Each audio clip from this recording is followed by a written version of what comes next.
வணக்கம். ஐயா சு. வெங்கடேசன் அவர்கள் எழுதிய வீரயுக நாயகன் வேல்பாரி பகுதி 71. கலங்கி நின்ற ஆதினி சொன்ன செய்தி எல்லோரையும் அதிர்ச்சிக்குள்ளாக்கியது. உதிரனும் அங்கவையும் மணவிழாவுக்கு வந்து சேரவில்லை என்பதுதான் அச்செய்தி. எவ்வியூரிலிருந்து மணவிழாவுக்கு ஒரு வாரத்துக்கு முன்பே தன் தோழிகளோடு புறப்பட்டாள் அங்கவை. 4 நாள்களுக்கு முன்புதான் புறப்பட்டாள் ஆதினி. 2 இரவும் 3 பகலும் என பயணித்து மணநாளுக்கு முதல் நாள் வந்து சேர்ந்தாள் ஆதினி. அவள் வந்த பொழுது விருந்தினர்களின் பெருங்கூட்டம் வேட்டுவன் பாறைக்கு வந்து சேர்ந்திருந்தது. பரம்பு நாடு 400க்கும் மேற்பட்ட ஊர்களை கொண்டது. எல்லா ஊர்களிலிருந்தும் நீலன் மயிலா திருமணத்துக்கு மக்கள் வந்து சேர்ந்திருந்தனர். தொலைவில் உள்ள ஊர்களிலிருந்து ஓரிருவரும், அருகிலுள்ள ஊர்களிலிருந்து பலரும் வந்து சேர்ந்திருந்தனர். தன் கூட்டத்தோடு ஆதினி வந்த பொழுது வேட்டுவன் பாறை மக்கட்கூட்டத்தால் திணறி கிடந்தது. எல்லோரும் ஆதினியை கண்டு நலங்கேட்டனர். அவளும் வந்ததிலிருந்து இங்கும் அங்குமாக அலைந்து கொண்டே இருந்தாள். 2 முறை சங்கவையை பார்த்தாள். அங்கவையோ கண்ணீர் படவே இல்லை. இந்த பெருங்கூட்டத்தில் தன் தோழிகளோடு எங்காவது சுற்றி கொண்டிருப்பாள் என்று நினைத்தாள். ஆனால் நள்ளிரவில் தொடங்கிய குரவை கூத்தில் இணையர்கள் எல்லாம் களம் இறங்கிய பொழுது அங்கவையும் உதிரனும் ஆடும் ஆட்டத்தை பார்க்க மிகுந்த ஆவலோடு வந்து நின்றாள். ஆனால் அவர்கள் இருவரும் களம் இறங்கவில்லை. குரவைக்கூத்தில் பங்கெடுக்காமல் எங்கே போனார்கள் என்று தேடத் தொடங்கிய பொழுது எதிர்பட்ட அங்கவைக்கு தோழியிடம் கேட்டாள். எவ்வியூரிலிருந்து புறப்பட்ட முதல் நாள் இரவு புலிவால் குகையில் தங்கினோம். மறுநாள் காலையில் எழுந்த பொழுது உதிரன் வந்திருந்தான். நீலன் மயிலாவுக்கு அதிசிறந்த பொருளொன்றை மணவிழாவென்று தந்து மகிழ்விக்க வேண்டாமா என்றான். ஆமாம், என்ன தரலாம் என அங்கவை கேட்ட பொழுது அவன் ஏதோ சொல்லிக் கொண்டிருந்தான். நாங்கள் பரிசு பொருளோடு வேட்டுவன் பாறைக்கு வந்து சேருகிறோம் என்று சொல்லிவிட்டு இருவரும் புறப்பட்டு போய்விட்டனர். இன்று வந்துவிடுவாள் என நினைத்திருந்தேன். இன்னும் வரவில்லையா என கேட்டாள் அவள். உதிரன் தோழர்கள் யாருக்கும் இது பற்றி தெரியவில்லை. நீலனும் மயிலாவும் புதுமனை புகுந்தவுடன் நிலைமையை பாரியிடம் விளக்கினாள் ஆதினி. அன்று இரவு வேட்டுவன் பாறையிலே அனைவரும் தங்கினர். பொழுது விடிந்தது. ஆனால் உதிரனை பற்றிய எந்த செய்தியும் யாரிடமும் இல்லை. அதற்காக யாரும் பதற்றம் கொள்ளவில்லை. உதிரனும் அங்கவையும் சிறுவர்கள் அல்லர். காடறியும் பயிற்சியில் முதன்மை வீரனாக விளங்கியவன் உதிரன். பச்சை மலையின் எந்த காட்டிலும் எவ்வளவு நெருக்கடியான நிலையிலும் மீண்டு வர அவனால் முடியும். அங்கவையும் இணை சொல்ல முடியாத வீரமுடையவள்தான். ஆபத்தில் சிக்கி உதவி தேவைப்பட்டால் சென்றி புகையை போட்டிருப்பர். மணவிழாவுக்கு வந்துள்ள அனைவரும் அவரவர் ஊர்களுக்கு புறப்படுங்கள். ஏதாவது சிக்கலில் மாட்டியிருப்பது அறிந்தால் தக்க உதவியை செய்யுங்கள் என்று சொல்லி அனைவரையும் அனுப்பிவிட்டு எவ்வியூர் நோக்கி புறப்பட்டான் பாரி. மணவிழாவுக்கு 6 நாள்களுக்கு முன்பு அதிகாலையில் புலிவால் குகையில் தோழிகளோடு இருந்த அங்கவையை கண்டு பேசினான் உதிரன். சிறந்ததொரு பரிசு பொருளினை நீலன் மயிலாவுக்கு தர வேண்டும் என உதிரன் சொன்ன பொழுது அங்கவை பெருமகிழ்வோடு அதனை கண்டடைய உடனே புறப்பட்டாள். அவளும் குதிரை ஏற்றம் தெரிந்தவள். தன்னுடன் இருந்த இன்னொரு காவல் வீரனின் குதிரையை வாங்கி அங்கவைக்கு கொடுத்தான் உதிரன். இருவரும் குதிரை பாதையில் பயணிக்கத் தொடங்கினர். 12 ஆண்டுகளுக்கு ஒரு முறை காய்ப்பதுதான் கிளிமூக்கு மாங்காய். பச்சைமலை தொடரின் வியப்புறு கனிகளில் அதுவும் ஒன்று. அத்தகைய கனி பரம்பின் வடதிசையில் உள்ள கொழுமலையில் உள்ள செவ்வரிக்காட்டில் காய்த்திருப்பதாக காவல் வீரர்கள் சொன்ன செய்தியை கொண்டு அப்பக்கமாக பயணத்தை தொடங்கினான் உதிரன். கொழுமலை என்பது எவ்வியூரிலிருந்து குதிரை பாதையில் சென்றால் 5 நாள் பயணத் தொலைவை கொண்டது. அவ்வளவு நெடுந்தொலைவு சென்று மணநாளுக்கு முன் திரும்ப முடியாது என நினைத்த உதிரன் மலைமுகட்டில் அமைந்துள்ள குதிரை பாதையிலே தொடர்ந்து செல்லாமல் சில இடங்களில் குதிரை பாதையையும் சில இடங்களில் குறுக்கு வழியில் நடைபாதையுமாக மாறி மாறி சென்று குன்றுகளை கடந்து கொண்டிருந்தான். முதல் 2 நாள்கள் மலைமுகட்டின் வழியிலான குதிரை பாதையிலே சென்றனர். அங்கவை உடன் இருப்பதால் காடுகளுக்குள் தங்காமல் அருகிலுள்ள ஊர்களிலேயே தங்கினர். அவ்வூர்களிலிருந்து மணவிழாவுக்கு செல்பவர்கள் எல்லாம் ஏற்கனவே புறப்பட்டிருந்தனர். பின்னர் குறுக்கு வழியில் மலை இடுக்குகளுக்குள் புகுந்து பயணத்தை தொடர்ந்தனர். 3ஆம் நாளும் 4ஆம் நாளும் நடந்தே செல்ல வேண்டியிருந்தது. உதிரன் நினைத்தது போல பயணத்தின் வேகம் இல்லை. காரணம், வழியை விட்டு தொலைவில் இருக்கும் ஊர்களில் இரவு தங்க வேண்டியிருந்ததால் அங்கு போய் திரும்ப நேரமானது. ஆனாலும் பாதிக்கு மேற்பட்ட தொலைவு வந்த பின் திரும்ப முடியாது என்ற காரணத்தால் பயணத்தை தொடர்ந்தனர். கிளிமூக்கு மாங்கனியோடு நீலன் மயிலாவை காண்பது எவ்வளவு மகிழ்வை தரும் என்பதை நினைத்தபடி அவர்கள் நடந்தனர். தன் காதலனோடு பயணிக்கும் அங்கவையின் மனநிலை முற்றிலும் வேறாக இருந்தது. அடர் காடுகளுக்குள் உதிரனோடு நீண்ட நெடும் பயணம். அவனால் காட்டின் எந்த இண்டிடுக்குள்ளும் நுழைந்து வெளியேற முடியும். அவளை எந்த ஒரு ஆபத்தும் தீண்டிவிடாதபடி பாதுகாக்க முடியும். பொதினியில் மருத்துவ அறிவை ஆணுக்கு நிகராக பெண்களும் அறிவர். அதனால்தான் ஆதினி மூலிகை செடி பற்றிய பேரறிவை கொண்டவளாக இருந்தாள். அங்கவையையும் அவளைப் போலவே வளர்த்திருந்தாள். இப்பொழுது கபிலரின் மொழியறிவும் அவளுள் செழித்திருக்க அவள் சொல்லும் ஒவ்வொரு சொல்லும் புதிதாய் மலரும் பூவினை போல் ஒளியும் மனமும் வீசியது. இருவரின் வியப்புகளுக்குள் அடங்காமல் விரிவடைந்து கொண்டே இருந்தது காடு. 4ஆம் நாள் இரவு எயினூரில் தங்கினர். வந்திருப்பது அங்கவை என அறிந்து ஊரே விருந்து செய்து மகிழ்ந்தது. உதிரனுக்கு வேறொன்று நினைவுக்கு வந்தது. அதனை அங்கவையோடு பகிர்ந்து கொண்டான். காடறியும் காலத்தில் இவ்வூரின் மேற்றிசையில்தான் ராவேரி மரத்தை பார்த்தேன் என்றான். அதனை சொன்ன கணத்தில் அங்கவையின் முகம் மகிழ்ச்சியில் மலர்ந்தது. எவ்விடத்தில் இருக்கிறது என்பது உனக்கு நினைவில் உள்ளதா? நன்றாக நினைவில் உள்ளது. சென்று பார்ப்போமா? நாம் பார்த்து திரும்ப 2 பகல் ஓர் இரவு ஆகுமே. அங்கவை சற்றே சிந்தித்தாள். உதிரன் சொன்னான், ஏற்கனவே அதிக நாள்களாகிவிட்டன. இனியும் நாம் காலம் தாழ்த்த வேண்டாம். இன்னொரு முறை அதனை பார்ப்போம் என்றான். அங்கவையின் முகம் சற்றே வாடியது. மனக்கவலை தீர இரவில் நெடுநேரம் பேசிக்கொண்டிருந்தான் உதிரன்.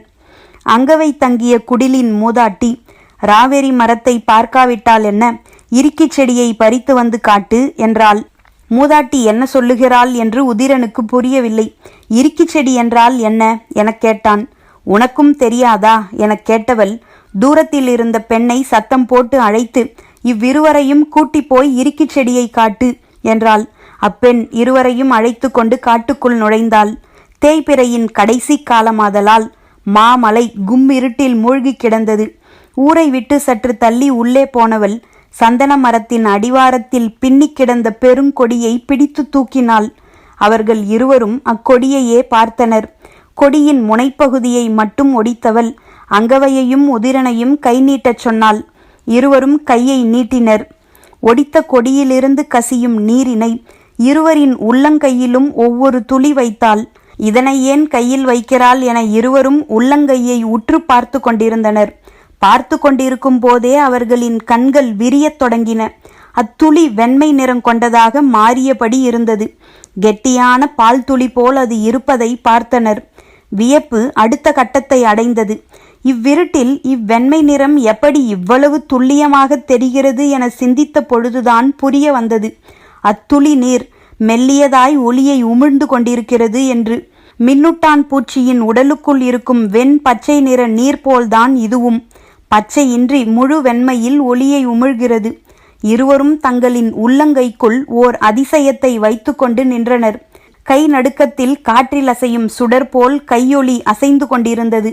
அழைத்து வந்தவள் நீண்ட நேரத்துக்கு பின், இன்று இரவு முழுவதும் வைத்திருந்தாலும் ஒளி மங்காது, வாருங்கள் போவோம் எனச் சொல்லி ஊருக்கு அழைத்து வந்தாள். வரும்பொழுது நீண்டு படர்ந்து கிடந்த அதன் கொடியை பறித்து வந்தான் உதிரன். ஊர் வந்ததும் அங்கவை தங்கும் குடிலின் உட்புறச் சுவரிலும் மேற்கூரையிலும் செடியை ஒடித்து கசியும் நீரினை பொட்டு பொட்டாக வைத்துவிட்டு வெளியேறினான். எரிந்து கொண்டிருந்த சிறு விளக்கினை அணைத்தாள் அங்கவை. விளக்கொளி நீங்கியதும் குடில் முழுவதும் பெருகி நிறைந்தது இருள். சிறிது நேரத்திலே நீர்த்துளிகள் பால் நிறம் கொள்ளத் தொடங்கின. இங்கும் அங்குமாக இருளுக்குள்ளிருந்து வெண்ணிற மொட்டுக்கள் அவிழத் தொடங்கின. அவிழும் பொழுதே ஒளி கசிந்து பரவியது. வான்வெளியில் மஞ்சள் ஒளி சிந்தும் விண்மீன்கள் வெண்மை நிற ஒளியை சிந்தினால் எப்படி இருக்கும் என்பதை அங்கவை இரவு முழுவதும் பார்த்திருந்தாள். அவ்விரவு முழுவதும் அவளின் கைக்கெட்டும் தொலைவில் விண்மீன்கள் நிறைந்து கிடந்தன. பொழுது விடிந்தது. அவர்கள் விரைந்து புறப்பட்டனர். அப்பொழுது உதிரன் செவ்வரி காட்டினை பற்றி எயினூர் மக்களிடம் கேட்டான். அவர்கள் அக்காட்டினை அடையும் திசை குறிப்பினை சொன்னார்கள். கிளிமூக்கு மாங்கனி வேண்டும் என்று சொல்லியிருந்தால் அவர்களும் உடன் வந்து பறித்து தந்திருப்பார்கள். ஆனால் தாமாக கண்டறிந்து நீலன் மயிலாவுக்கு கொண்டு செல்ல வேண்டும் என்பதால் அதனை பற்றி கேட்கவில்லை. அவர்கள் சொன்ன குறிப்பின் அடிப்படையில் நடைவழி பாதையில் 2 மலைகளை தாண்டினர். செங்குத்தான ஏற்ற இறக்கமாதலால் களைப்பு அதிகமாக இருந்தது. அன்று இரவு குகையினில் தங்கினர். அருகில் ஊர் எதுவும் கிடையாது. உதிரன் கையில் இறுக்கி கொடியை பறித்து வந்திருந்தான். குகை முழுவதும் வான்வெளியாக மாற்றி அங்கவையை தூங்க வைத்தான். குகை வாயிலில் இரவு முழுவதும் விழித்திருந்தான். அதிகாலை அவள் எழுந்ததும் சிறிது நேரம் அவன் உறங்கினான். வெயில் ஏறத் தொடங்கிய பொழுது அவர்கள் வேக வேகமாக நடந்து கொண்டிருந்தனர். செவ்வரி காட்டுக்குள் உச்சி பொழுதில் நுழைந்தனர். நீண்டு கிடக்கும் மலைமடிப்பின் இருபக்க சரிவிலும் பரவி கிடப்பதுதான் செவ்வரிக்காடு. காட்டின் நடுவில் ஊடறுத்து ஓடிக்கொண்டிருந்தது எழுவனாறு. அகலமான இவ்வாற்றில் ஒரு துளி நீர் இல்லை. கோடையின் வெக்கையில் மணற்துகள்கள் மின்னிக் கொண்டிருந்தன. இருவரும் ஒவ்வொரு மரமாக உற்று பார்த்தபடி நடந்து கொண்டிருந்தனர். எண்ணற்ற மாமரங்கள் இருந்தன. அவை எதிலும் கிளிமூக்கு மாங்கனி இல்லை. மரத்தை பார்த்தபடியே இங்கும் அங்குமாக நடந்தனர். கொடுங்கோடையாதலால் செடி கொடிகள் வதங்கி போயிருந்தன. பச்சை மலையின் அடிவார குன்று பகுதிகள் இவை. எனவே வெக்கையின் தாக்கம் கடுமையாகவே இருந்தது. நன்கு படர்ந்து விரிந்திருந்த மாமரத்தின் அடிவாரத்தில் ஓய்வெடுக்கலாம் என அமர்ந்தனர். சற்றே அவன் தோள் சாய்ந்தால் அங்கவை. சிறிது ஓய்வுக்கு பின் உதிரன் சொன்னான், நிழலிலே அமர்ந்தாலும் வெப்பத்தின் தாக்கம் குறையவில்லை. அங்கவை பதிலேதும் சொல்லவில்லை. ஏன் எதுவும் பேசாமல் இருக்கிறாய் எனக் கேட்டான் உதிரன். தோளிலே சாய்ந்திருந்தவள் முகம் பார்த்து பேசுவதற்காக எதிரே வந்து உட்கார்ந்து சொன்னாள், இது மகிழ்வை மட்டுமே அறியும் பருவம்.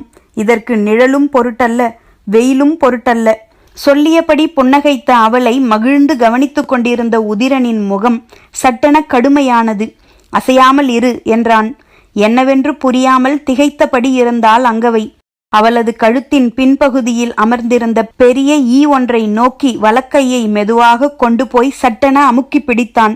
பிடித்த வேகத்தில் கைகளை மூடியவன் மெல்ல விரல் இடுக்குகளின் வழியாக உள்ளிருப்பதை பார்க்க முயன்றான். இவ்வளவு கூர்மையாக எதனை பார்க்கிறான் என்று அவளும் உற்று நோக்கினாள். விரல் இடுக்குகளுக்குள்ளிருந்து அது தலையை முண்டி வெளியேற முயன்றது. அதன் தலையையும் வெளிவர முயலும் அதன் எத்தனிப்பையும் கவனித்தபடி உதிரன் சொன்னான், இது அடவி ஈ. 3-4 ஈக்கள் கடித்தால் சற்று நேரத்திலே மனிதன் மயக்கமடைந்து விடுவான். எண்ணற்ற ஈக்கள் மொய்த்து கொண்டு கடித்தால் மரணங்கூட ஏற்படலாம்.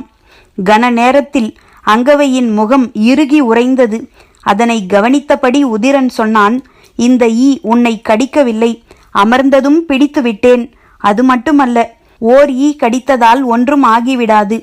தலையை மறுத்து ஆட்டியபடி அங்கவை சொன்னால், உனது முதுகில் 3-4 ஈக்கள் இருப்பதை அப்போதே பார்த்தேன்.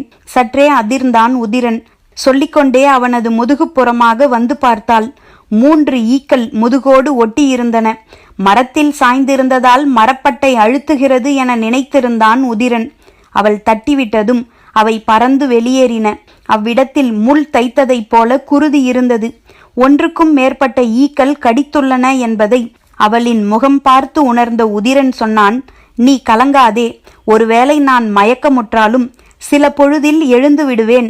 பதற்றமடையாமல் இரு என்றான். அங்கவை சற்றே படபடப்போடு இருந்தாள். ஏனென்றால் இதனை சொல்லிக் கொண்டிருக்கும் பொழுதே உதிரனின் கண்கள் செருகத் தொடங்கிவிட்டன. அதனை கவனித்தவள் அவனது தலையினை தனது மடியினில் மெல்லச் சாய்த்தாள்.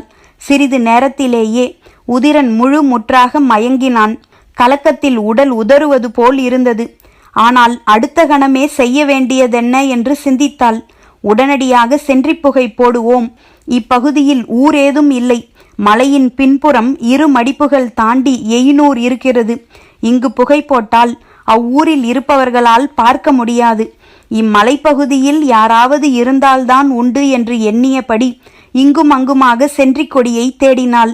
உதிரனின் இடுப்பில் இருந்த குறுவாளினை எடுத்து அருகிருந்த செடி கொடிகளை வெட்டி இழுத்தாள். வேகமாக அவற்றை உதிரனின் மீது போட்டு மீண்டும் ஈக்கள் மொய்க்காதபடி செய்தவள் சற்று விலகி போய் சென்றிக் கொடி தேடலாம் என்று முயன்றாள். அவளது தேடல் தொடர்ந்து கொண்டே இருந்தது. கீழ்ப்புறமாக எழுவனாற்றை நோக்கி இறங்கி தேடினாள். அகன்று விரிந்து கிடந்தது எழுவனாறு. அதன் மணல் வெக்கையை உமிழ்ந்து கொண்டிருந்தது. ஆற்றினூடே குறும்பாறைகள் முளைத்து கிடந்தன. அவளின் கண்கள் எங்கும் ஓடி திரும்பின. உதிரனை பார்க்கும் தொலைவை கடந்து போய்விடக் கூடாது என நினைத்து கொண்டே திரும்பி திரும்பி பார்த்தபடி தேடிக்கொண்டிருந்தாள். எப்பொழுதும் கண்ணில் தட்டுப்படும் ஒன்று தேடும் பொழுது மட்டும் ஏன் கிடைப்பதே இல்லை என்று எண்ணிக்கொண்டிருக்கையில் அவளது கண்களுக்கு முன்னால் அது படர்ந்து கிடந்தது. பார்த்ததும் பெருமூச்சு விட்டாள். கையில் இருந்த குருவால் கொண்டு கொடியின் அடிப்புறத்தை அறுக்க எண்ணி தரையோடு அமர்ந்தாள். ஏதோ மாறுபட்ட ஓசை ஒலிப்பது போல் இருந்தது. என்ன ஓசை இது என்று எண்ணியபடி சுற்றுமுற்றும் பார்த்தாள். ஒன்றும் பிடிபடவில்லை. ஆனால் சிறிது சிறிதாக ஓசையின் அளவு கூடிக்கொண்டே இருப்பது போல் உணர்ந்தாள். கையில் இருந்த குருவாலோடு கொடியினை அறுக்காமல் அப்படியே எழுந்தாள். கண்கள் திசையெங்கும் தேடித் துழாவின. பெருகும் ஓசை என்னவென்று புரியவில்லை. காட்டின் கீழ்ப்புறம் இருந்து பறவைகள் கலைந்து பறந்தன. அத்திசையில் இருந்துதான் ஓசை வருகிறதென அறிய முடிந்தது. என்னவென்று தெரியவில்லை. மலையின் உச்சியில் ஏறி நின்று பார்ப்போமா என்று எண்ணிய பொழுது மிக தொலைவில் எழுவனாற்று மணல் வெளியில் உருவங்கள் தென்படத் தொடங்கின. வேக வேகமாக அருகிருந்த மரத்தின் மீதேறி கொப்புகளுக்குள் தலை நுழைத்து பார்த்தாள். முதல் கணம் அவளால் காட்சியை உள்வாங்க முடியவில்லை. அகல விரித்த கண்களில் தென்படும் எதுவும் அறிவிற்கு புலப்பட மறுத்தது. எண்ணிலடங்காத யானைகள் எழுவனாற்று மணல்வெளியில் நடந்து முன்னேறி கொண்டிருந்தன. உயர்த்தப்பட்ட ஆயுதங்களோடு அவற்றின் மீது வீரர்கள் அமர்ந்திருந்தனர். ஆற்றின் இரு கரையையும் அடைத்து கொண்டு அப்படை வந்து கொண்டிருந்தது. காணும் காட்சியை அவளால் நம்ப முடியவில்லை. சிந்தனையை கூர்மையாக்கி மீண்டும் கண் திறந்து பார்த்தாள். வந்து கொண்டிருப்பது பெரும் படை என்பதை சிந்தனைக்குள் ஆழப்பதித்தாள். கண்கள் காட்சியை அலசிக்கொண்டிருக்க எண்ணம் செய்ய வேண்டியதை பற்றி சிந்தித்தது. கண் பார்வையின் கடைசி விளிம்பில்தான் அப்படை நகர்ந்து வந்து கொண்டிருந்தது. ஆனால் மூலப்படைக்கு முன்னால் தூசிப்படை வருமென அவளுக்கு தெரியும். அப்படியென்றால் ஆற்றின் இரு கரைகளிலும் எதிரிகள் முன்னேறி வந்து கொண்டிருப்பர். எண்ணிய கணத்தில் மரம் விட்டு சட்டென குதித்து இறங்கி உதிரனை நோக்கி ஓடினாள். கன நேரத்துக்குள் வாழ்வின் காட்சிகள் மாறிக்கொண்டிருந்தன.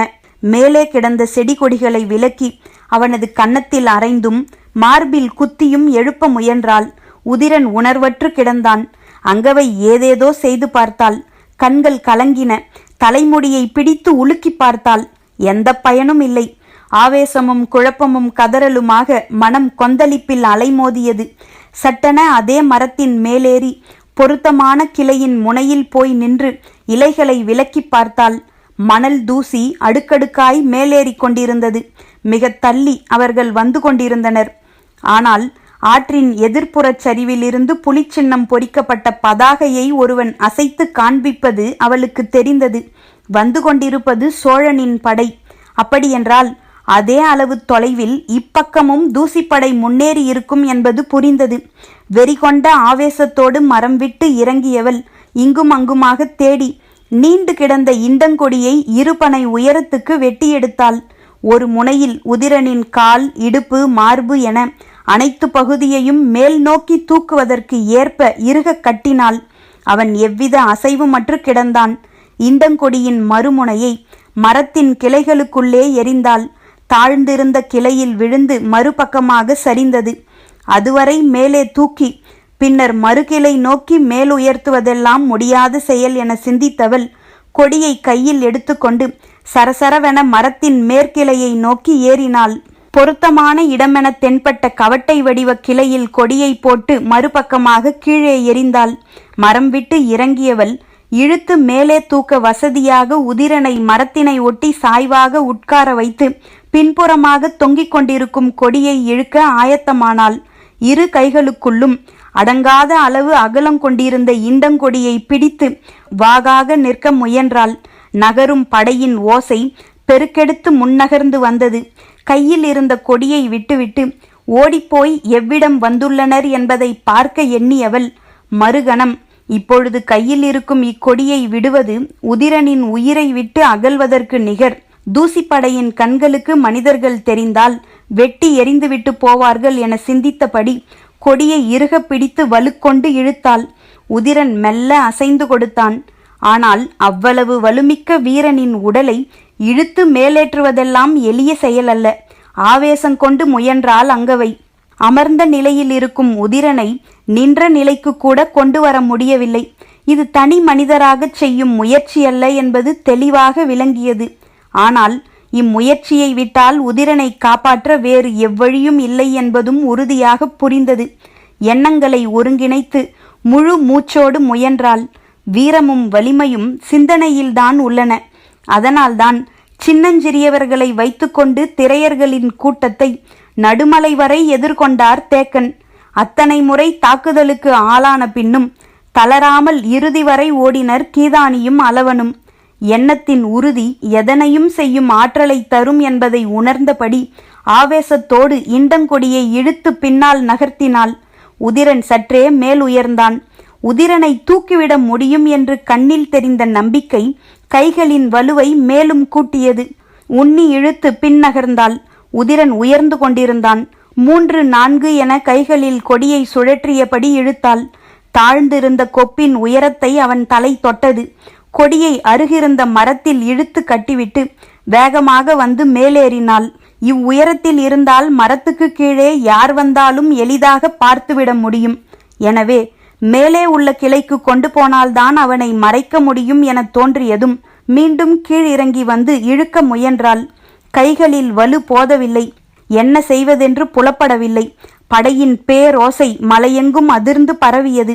கைகளை தளர்த்தாமல் மூச்சினை இழுத்தாள். மனம் கொற்றவையை வணங்கியது. போர் தெய்வத்தின் ஆவேசத்தை கேட்டு மன்றாடினாள். மூடிய கண்களுக்குள் செம்பாதேவியின் நினைவு வந்தது. பற்களை நரநரவென கடித்தபடி புலிக்கொடியை கிழித்து எறியும் ஆவேசம் கொண்டாள். செம்பாதேவி என மனம் கதற அடக்க முடியாத ஆற்றலோடு இண்டங்கொடியை இழுத்து தள்ளினாள். உதிரன் மேற்கிளையில் முட்டி நின்றான். கயிற்றை மீண்டும் கட்டிவிட்டு மரம் ஏறி உச்சிக்கு போனாள். கிளையின் பிளவில் பொருத்தமாக அவனை உட்கார வைத்து கவட்டையோடு சேர்த்து அவனை கட்டினாள். கீழ்ப்புறம் இருந்து பார்த்தால் தெரியாத அளவு கொப்புகளை ஒடித்து செருகி மறைத்தாள். இண்டங்கொடியை முழுமையும் மேல் நோக்கி இழுத்து கொண்டாள். படையோசை எங்கும் கேட்டது. காடெங்கும் பறவைகள் கலைந்து பறந்தன. அடர் கிளைகளை மெல்ல விலக்கினாள். கிளி ஒன்று முகத்தில் கொத்துவது போல் வந்தது. தலையை பின்புறமாக இழுத்து கொண்டு பார்த்தாள். அது கிளிமூக்கு மாங்கனி. மரத்தின் உச்சிக்கிளையில் காய்த்து தொங்கிக் கொண்டிருந்தது. ஆடுங்கனியை இடக்கையால் விலக்கி பார்த்தாள். தூசிப்படையினர் முன்னேறி வந்து கொண்டிருந்தனர். பரம்பின் குரல் ஒலிக்கும்.